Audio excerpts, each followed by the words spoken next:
To auscultate the posterior thorax, begin at the apices and proceed downward, moving systematically from side to side and comparing the sounds in symmetrical areas.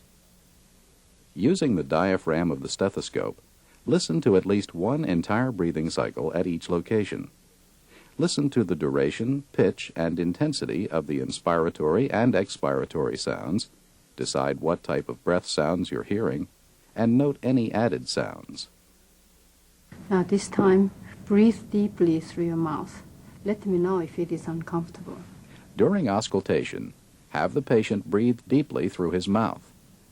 If the patient becomes uncomfortable, allow a rest period. Now let's listen as the examiner auscultates.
If you hear bronchial or bronchovesicular breath sounds where they should not be, listen for transmitted voice sounds.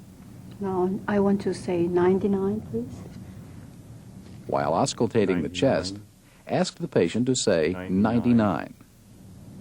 99. Voice sounds that are louder and clearer than normal are called bronchophony. 99. This time, would you say E? Then have the patient say E. E. When E sounds like E. A and has a nasal quality, E. egophony is present. E. E. This time, would you whisper 1, 2, 3, please? Finally, ask the patient to whisper 1, 2, 3. 2, 3. When these sounds are louder and clearer than normal, whispered pectoriloquy is present. 3. All these changes in voice sounds suggest the air-filled lung has become airless.